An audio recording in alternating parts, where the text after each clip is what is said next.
Shalom Bapak Ibu Saudara sekalian, selamat pagi. Sukacita saya bisa melayani di dalam doa pagi kali ini. Mari kita satukan hati kita, mari kita masuk dalam hadirat Tuhan, mari kita menyembah Tuhan. Mengucap syukur Tuhan untuk hari yang baru yang Kau percayakan, yang Kau berikan untuk setiap kami Tuhan.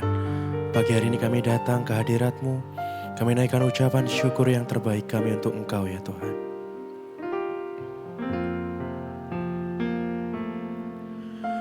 Ku naikkan syukur padamu Yesus, ku sembah sujud kepadamu Tuhan. Di hadapan tata kemuliaan-Mu, ku tinggikan, ku agungkan selamanya. Kami naikkan ucapan syukur kami Tuhan.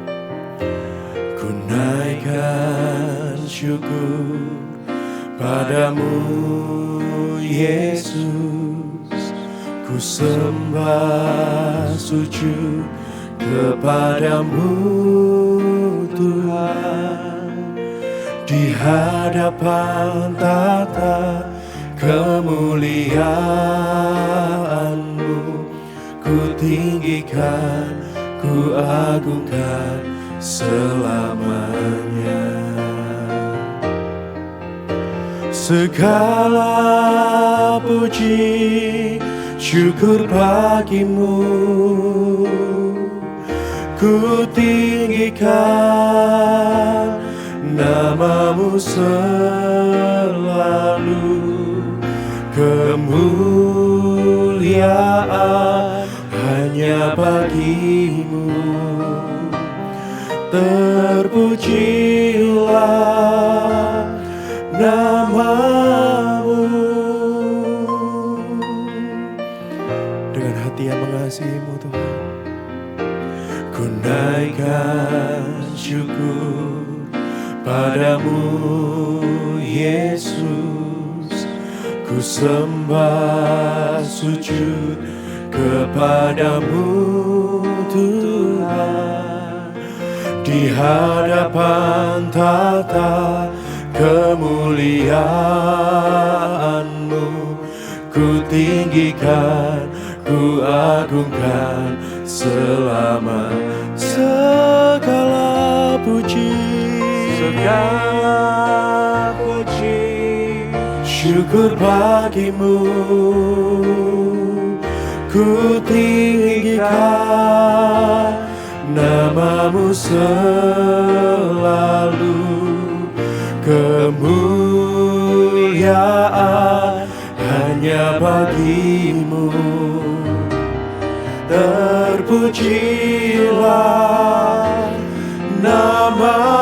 Segala puji,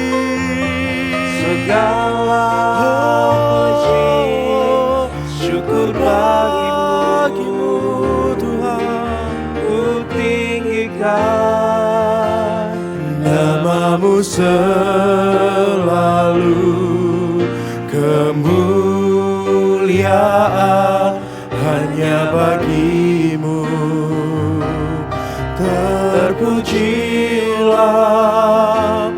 nama-Mu.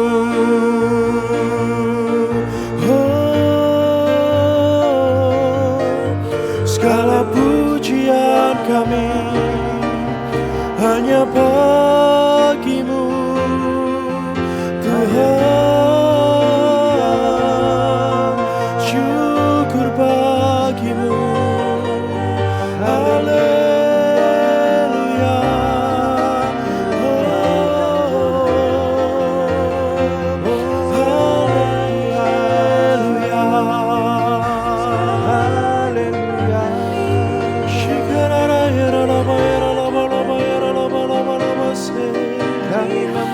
Kami bawa korban pujian hanya bagi-Mu Tuhan.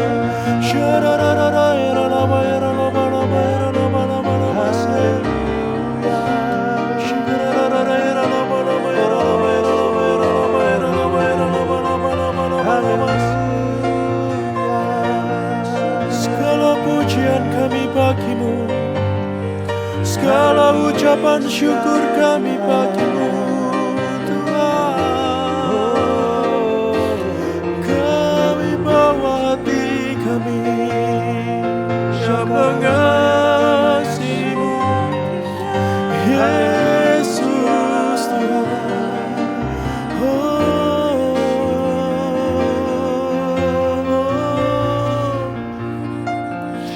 Thank you Lord, thank you Lord.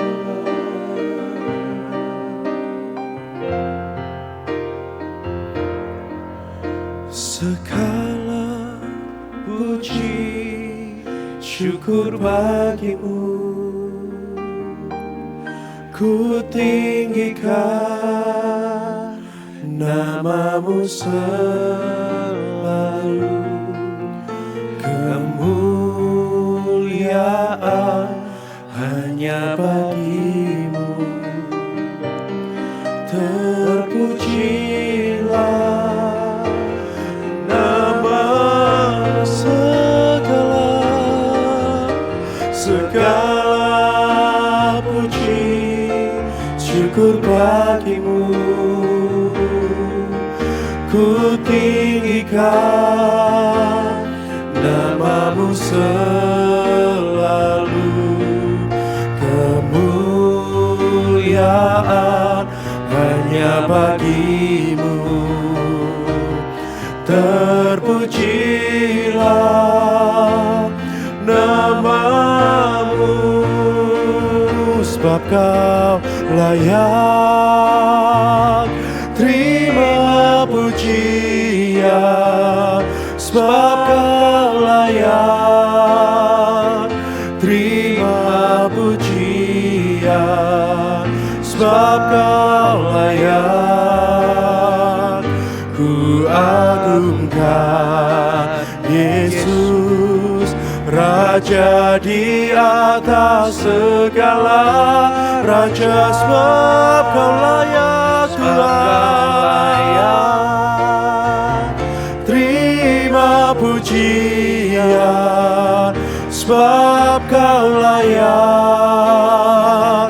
terima pujian, sebab kau layak ku agungkan Yesus, Raja di atas segala raja, sebab kau layak Tuhan. Terima puji, Engkau layak Tuhan, sebab kau layak terima pujian, sebab kau layak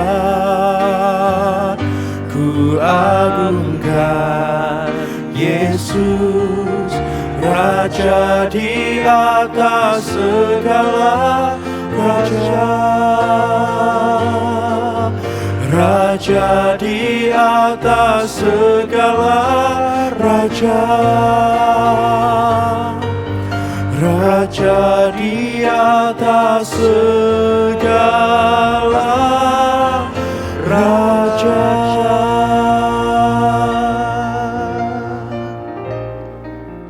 Bapa dalam sorga, kami bersyukur buat pagi hari ini.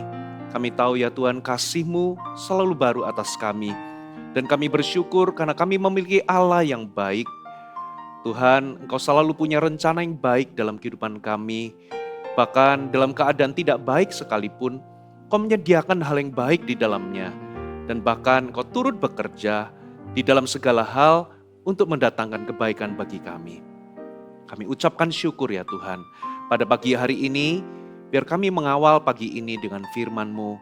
Tuhan, sampaikan sabda-Mu, berikan kami wahyu dan hikmat, supaya kami bisa mengenal dan mengerti kebenaran, dan kami hidup dalam kemenangan. Berbicara kepada kami siap mendengar. Di dalam nama Tuhan Yesus Kristus, semua yang percaya katakan, amin. Haleluya. Shalom sekali lagi Bapak Ibu semua. Hari ini, di doa pagi hari ini, saya akan sampaikan firman Tuhan. Saya memberikan tema atau judul, Mujizat Masih Terjadi. Saudara, dalam hidup ini kita perlu belajar bahwa di dalam Tuhan itu tidak ada yang mustahil. Di dalam Tuhan selalu ada pengharapan. Apapun keadaan kita, apapun persoalan yang hari ini kita harapkan, kita hadapi, kita percaya bahwa selama masih ada Tuhan, kita masih punya harapan. Saudara, mari kita buka firman Tuhan di Markus pasal yang kelima. Kita akan belajar dari wanita pendarahan selama 12 tahun. Markus pasal yang kelima, kita baca mulai ayat yang ke-25 sampai ayat yang ke-34. Adalah di situ seorang perempuan yang sudah 12 tahun lamanya menderita pendarahan.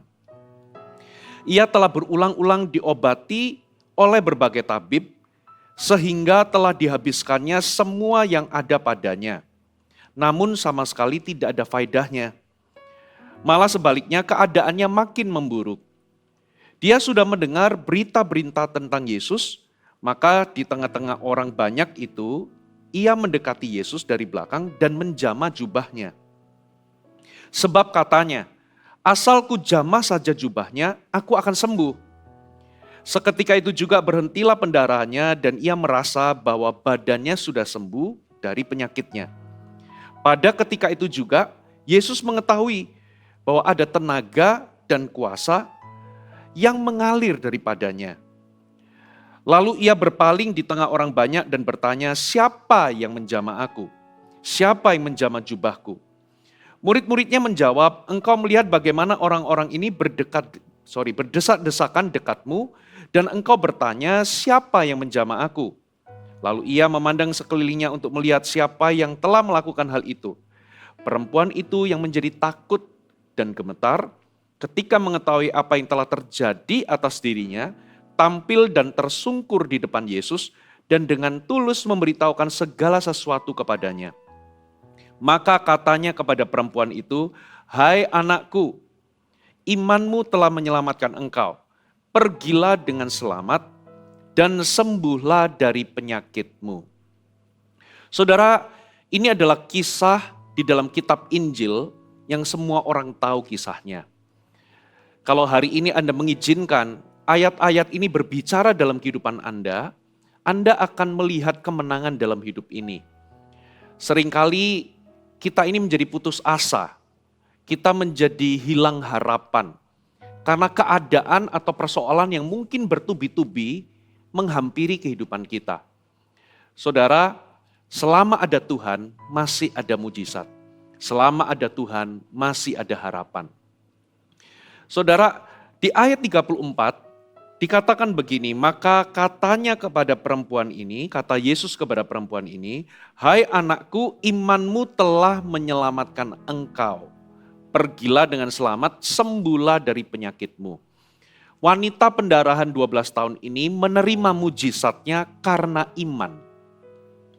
Dari sini kita bisa tahu bahwa Tuhan itu telah memberikan kita sebuah hukum namanya hukum iman. Wanita ini keadaannya, dia itu mengalami keadaan yang buruk selama 12 tahun. Kemana-mana dia pergi berobat, dia tidak mendapatkan kesembuhan. Malahan yang ada, saudara, keadaannya makin memburuk. Mungkin hari ini masalah Anda beda dengan wanita pendarahan ini. Mungkin pendarahan yang Anda alami itu adalah pendarahan di area hati. Mungkin ada masalah rumah tangga, masalah hubungan yang membuat Anda terluka, konflik yang tidak kunjung selesai, itu mungkin menimpa Anda. Mungkin beberapa itu adalah pendarahan di area keuangan, mungkin Anda mengalami krisis keuangan. Atau persoalan-persoalan yang lain, itu di dalam pekerjaan, di dalam pelayanan, atau Anda hari ini mengalami sakit penyakit seperti wanita ini. Apapun itu Bapak Ibu, kita perlu belajar menerima dengan iman. Kita perlu belajar beroperasi dengan iman. Karena wanita ini pada ujungnya dia menemukan mujizatnya. Dia menemukan bahwa sekalipun keadaan yang dipikir itu mustahil karena 12 tahun gak sembuh-sembuh, tapi di ujungnya dia menerima mujizat. Berarti Bapak Ibu, hari ini, kalau itu berlaku bagi perempuan ini, hal ini juga berlaku bagi Anda dan saya. Kalau Anda belajar bagaimana beroperasi di dalam iman, saudara bisa mengalami seperti yang perempuan ini alami.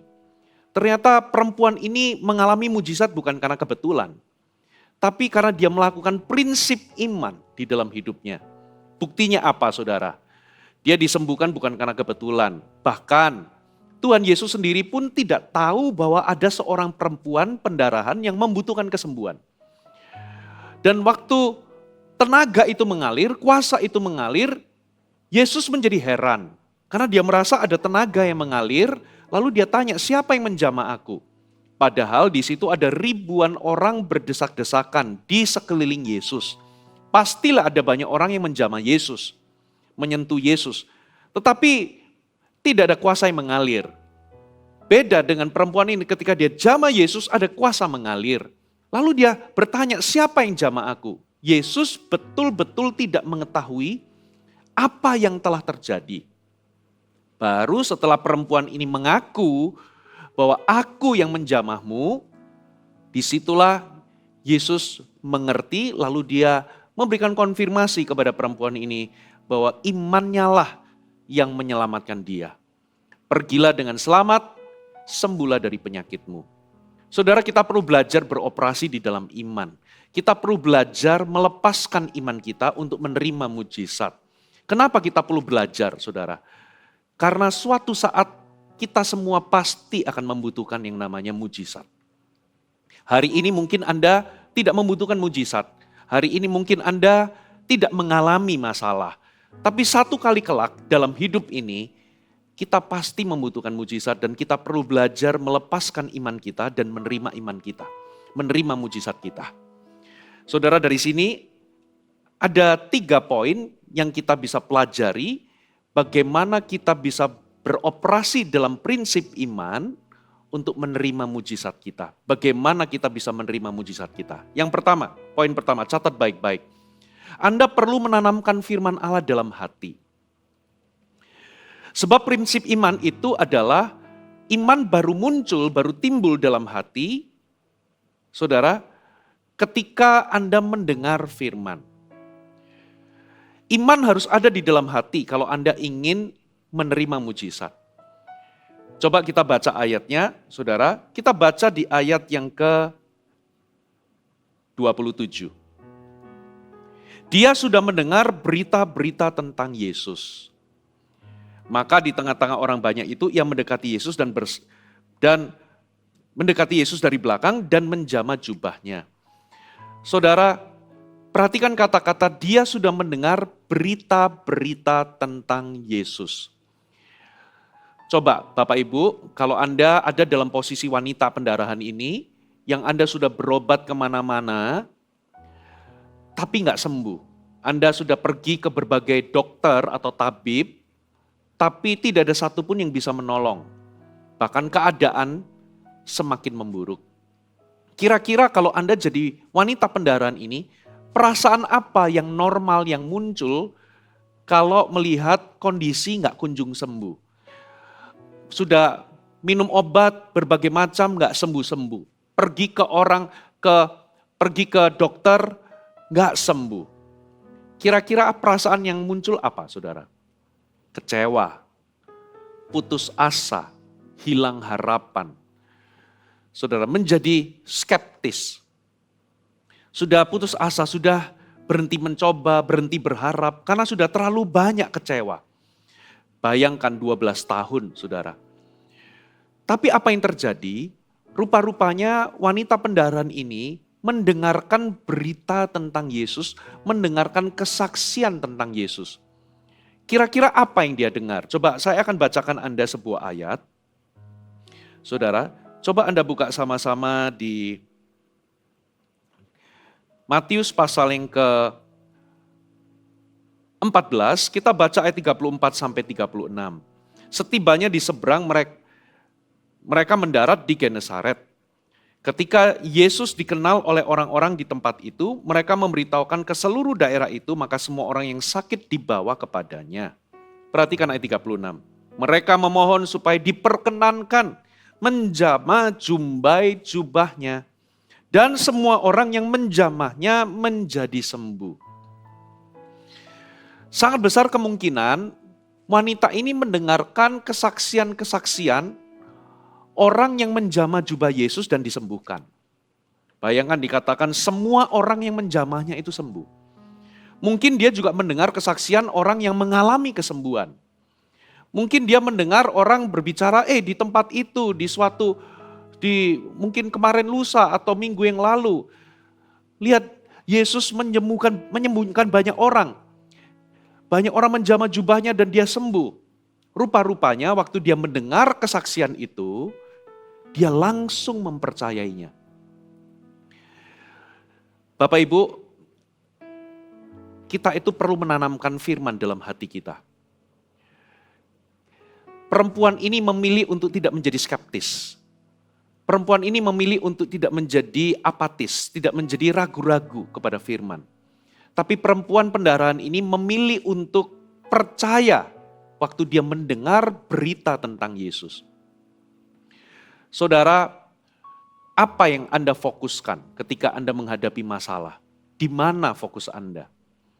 Apakah Anda fokus kepada masalah atau fokus kepada firman? Apakah Anda fokus kepada berita buruk atau Anda fokus kepada berita Injil? Apakah Anda fokus kepada perkataan orang yang mungkin itu belum tentu benar dan malah yang ada perkataan orang itu melemahkan imanmu? Atau Anda fokus kepada kesaksian firman Allah, kebenaran firman Allah? Anda punya pilihan. Dan ketika Anda menghadapi situasi yang mustahil, situasi yang sulit, kalau Anda ingin melihat mujizat, Anda perlu tanamkan firman di dalam hati. Lukas pasal 8 ayat 15 mengatakan demikian. Yang jatuh di tanah yang baik ialah orang yang setelah mendengar firman itu dan menyimpannya dalam hati yang baik dan mengeluarkan buah dalam ketekunan. Perhatikan kata menyimpannya dalam hati yang baik.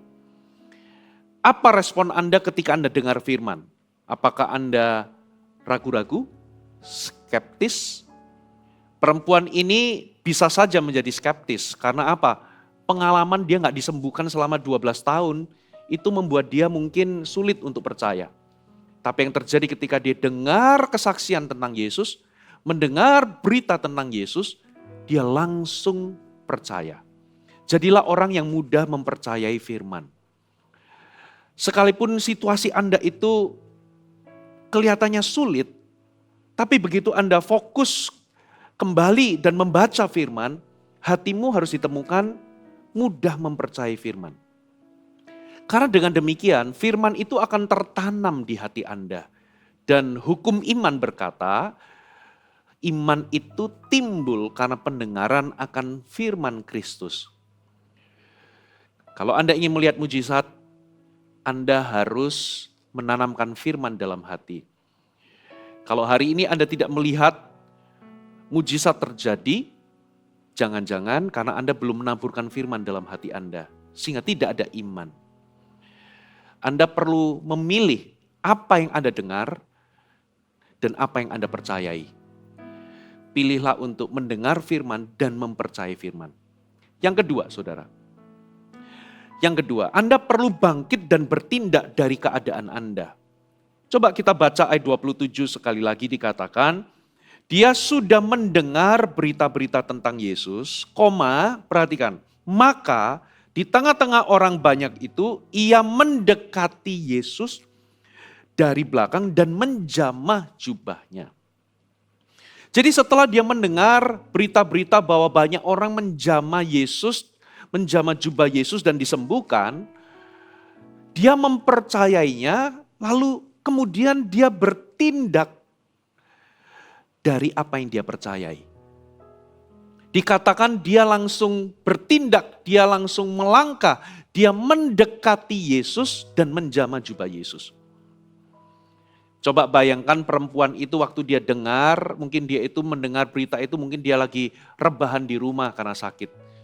Dia langsung bangkit berdiri, dia langsung bersiap-siap, dia langsung pergi melangkah keluar dari rumah. Dia mencari Yesus. Lalu ketika banyak orang berkerumun di sekitar Yesus, itu ribuan orang saudara. Dia berdesak-desakan, dia berusaha mengejar Yesus. Sampai akhirnya dia mendekati Yesus dari belakang, berarti dia itu menyusul Yesus. Bayangkan keadaannya lemah.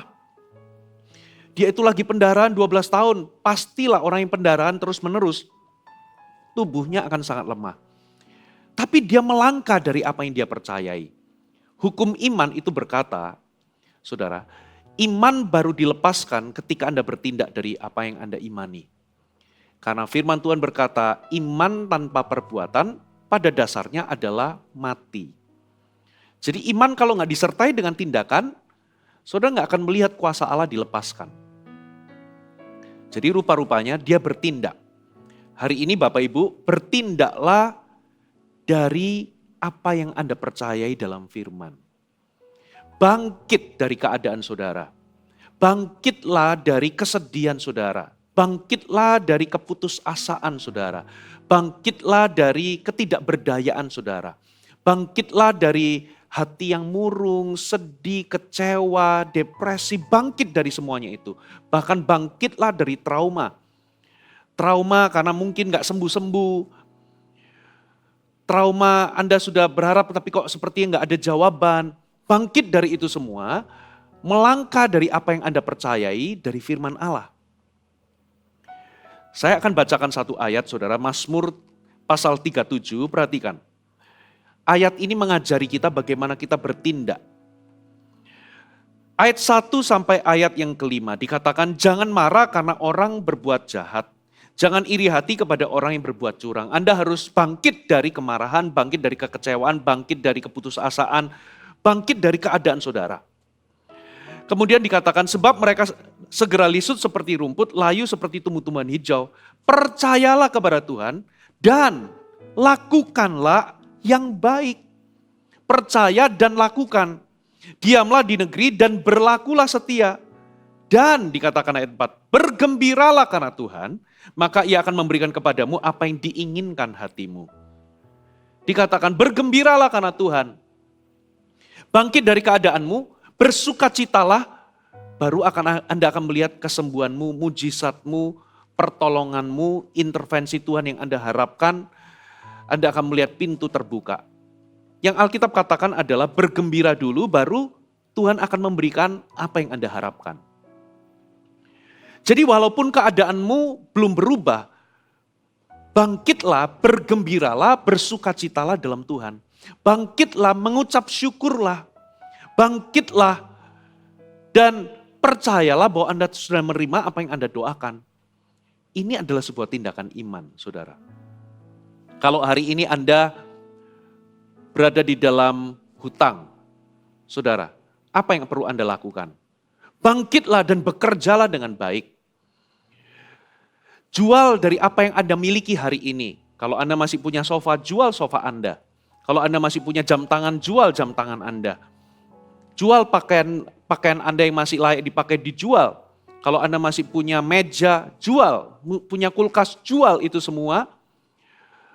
Melangkahlah dengan iman, nanti di dalam tindakan itu, Tuhan akan memberikan pemeliharaannya.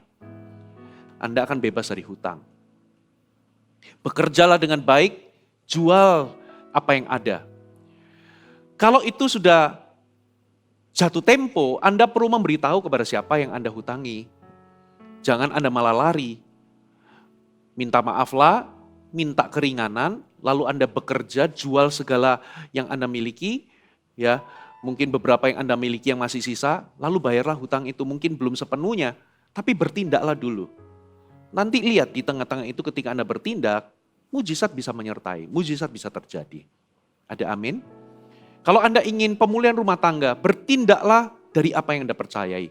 Kalau Anda percaya akan pemulihan, Tuhan bekerja memulihkan rumah tangga Anda, bertindaklah, lepaskan pengampunan terlebih dahulu, minta maaflah terlebih dahulu, berkomunikasi lebih dahulu, mengajak bicara lebih dahulu, bertindaklah untuk bersikap rendah hati terlebih dahulu, memahami lebih dahulu, mengalah lebih dahulu.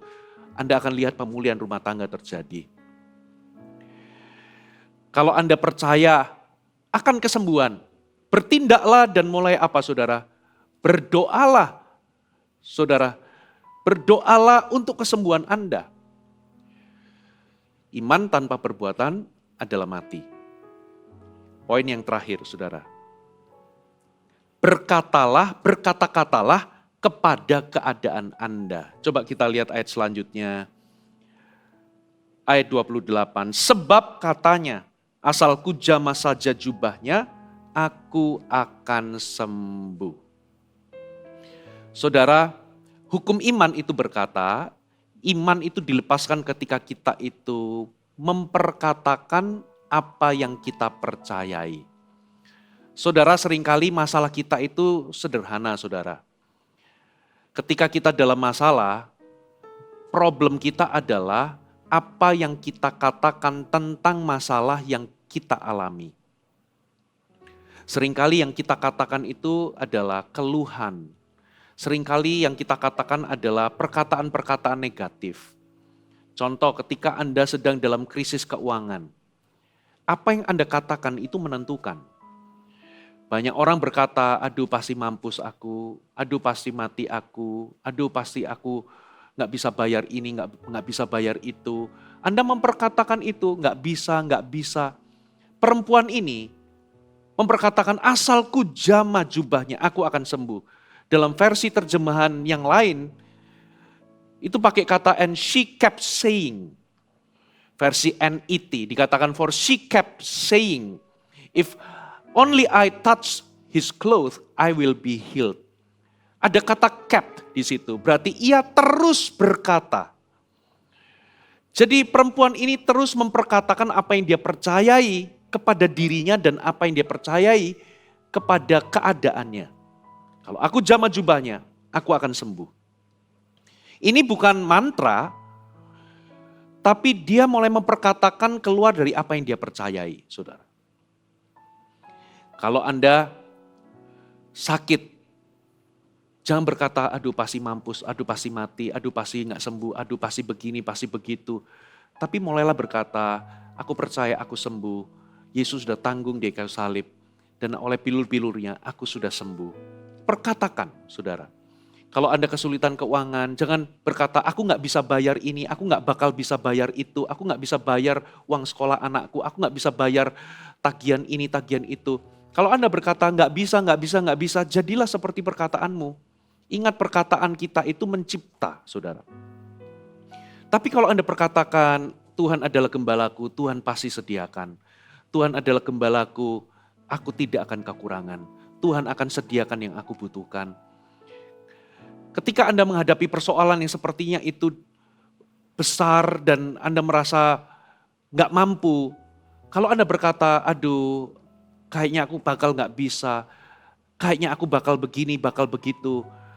Tapi gantilah perkataan Anda, mulai berkatalah, aku percaya aku bisa menanggungnya.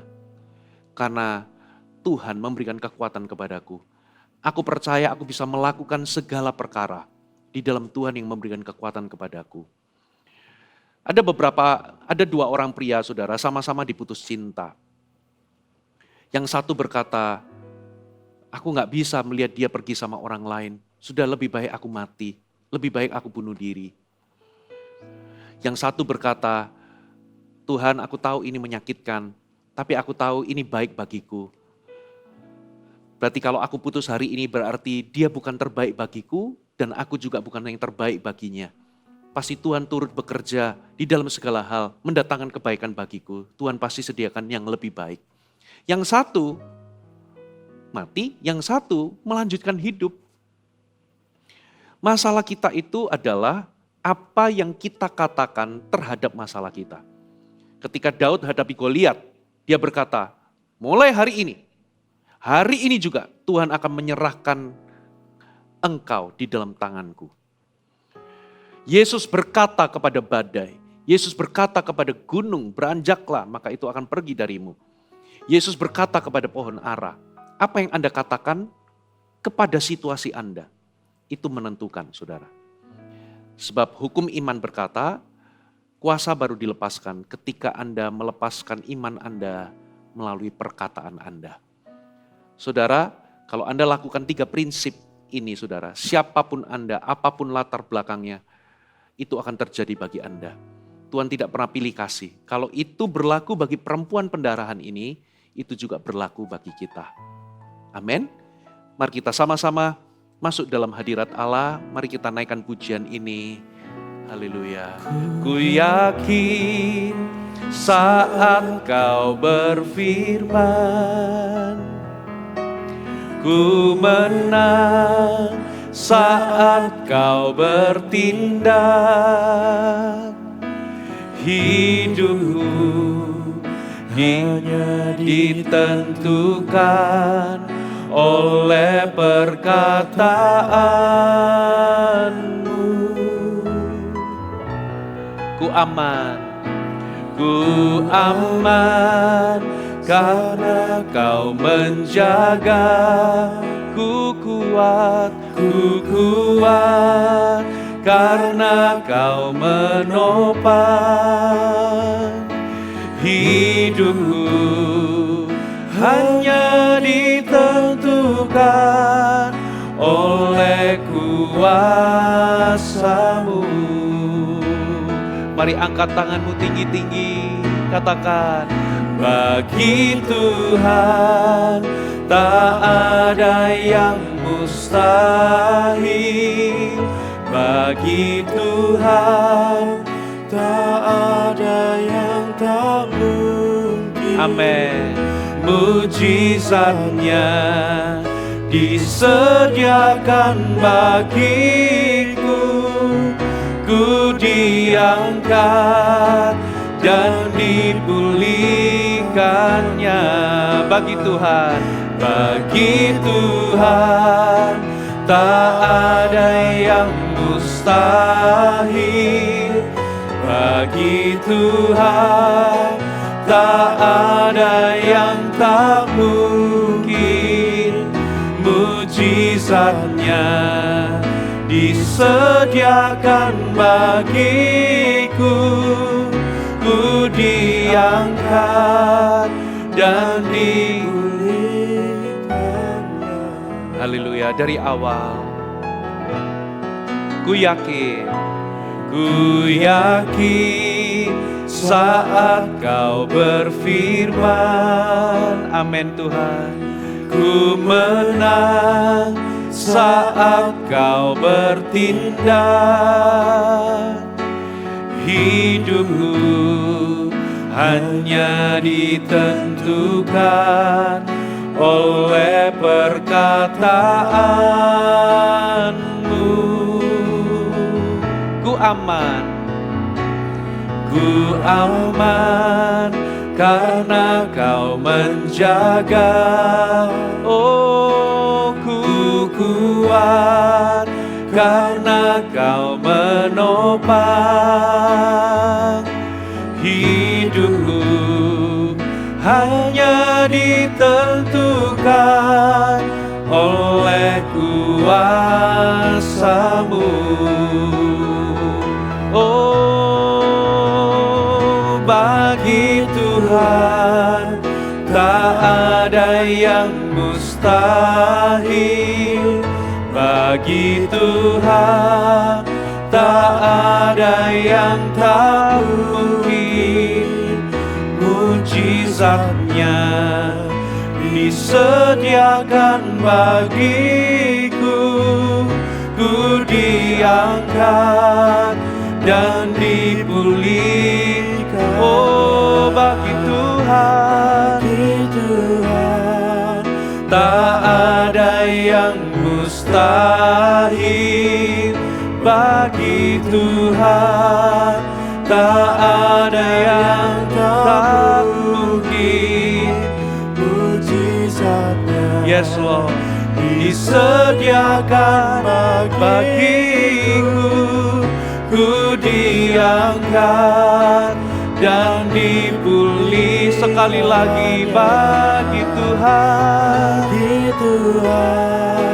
tak ada yang tak mustahil. Bagi Tuhan tak ada yang tak mungkin. Oh, disediakan bagiku. Ku diangkat dan dipulihkannya, mujizatnya disediakan bagiku. Ku diangkat dan dipulihkannya. Oh, mujizatnya, mujizatnya disediakan bagiku. Ku diangkat dan dipulihkannya. Mari siapapun hari ini yang mengalami keadaan atau situasi yang berat, situasi yang mustahil, sebuah persoalan yang hari ini mungkin Anda hadapi, mari letakkan tangan di dada, saya akan berdoa bagi Anda. Bapa di dalam sorga, kami ucapkan syukur, Engkau adalah Allah pembuat mujizat. Di dalam kitab Injil, Matius, Markus, Lukas, Yohanes, kami melihat ada banyak pekerjaan mujizat yang Kau lakukan. Bahkan firman-Mu dalam Yohanes pasal 20 berkata bahwa masih ada banyak yang Yesus kerjakan, tapi gak ditulis, gak dicatat. Karena dunia ini mungkin tidak mampu untuk menuliskan di dalam sebuah kitab atau dalam kitab. Karena saking banyaknya, hari ini kami percaya Engkau adalah Allah pembuat mujizat. Kami mempercayai Engkau sanggup memberikan intervensi. Tuhan, bekerjalah di dalam nama Yesus. Tuhan, hamba berdoa untuk umat-Mu, untuk belajar memfokuskan diri kepada firman dan bukan kepada masalah. Mengisi hati, menanam firman di dalam hati yang baik. Dan kami akan melihat ada tuaian 30, 60, 100 kali ganda dari firman Allah yang ditanamkan. Tuhan, ajar ya Tuhan umat-Mu untuk bertindak dari apa yang dipercayainya. Bangkit dari keterpurukan, bangkit dari ketidakberdayaan, bangkit dari kecewa, kemarahan, bangkit dari trauma. Tuhan, ajar mereka untuk melangkah seperti apa kata firman. Dan ajar ya Tuhan umat-Mu untuk berkata-kata dari apa yang mereka percayai kepada keadaan mereka. Berani memperkatakan perkataan yang sesuai dengan firman. Dan kami akan melihat ya Tuhan bagaimana mujizat terjadi. Hamba berdoa yang sakit Tuhan sembuhkan dalam nama Yesus. Yang hari ini dalam krisis keuangan. Dalam nama Yesus Tuhan, penyertaan-Mu, pemeliharaanmu sempurna dalam nama Tuhan Yesus. Yang hari ini ya Tuhan, sedang ada dalam masalah-masalah hubungan, mungkin itu masalah rumah tangga, pemulihan yang mereka harapkan terjadi dalam nama Yesus. Tuhan, meminta hari ini Engkau tilik setiap umat-Mu dan bekerjalah di dalam nama Yesus. Mari sekali lagi Anda angkat tangan, terimalah berkat yang terbaik daripada Allah Bapa. Tuhan akan memelihara kehidupan-Mu. Dia Bapa yang bertanggung jawab, Dia pasti mencukupkan semua kebutuhan-Mu. Diberkati keluar dan masuk-Mu, diberkatilah apapun yang Kau kerjakan, diberkati rumah tangga-Mu, diberkati karir pekerjaan-Mu, dibuatnya berhasil apapun yang Kau pegang. Sehingga menjadi kesaksian bahwa Tuhan memelihara-Mu. Terimalah juga anugerah kasih karunia berlimpah-limpah. Kemanapun Anda pergi, apapun yang Anda hadapi, kiranya kemurahan dan kebajikan belaka yang mengikuti Anda. Dan terimalah penyertaan pengurapan dari Allah Roh Kudus, mulai dari sekarang sampai Maranatha. Terimalah semua berkat ini di dalam nama Tuhan Yesus Kristus. Amin. Sampai jumpa di dalam doa pagi selanjutnya. Tuhan memberkati Anda.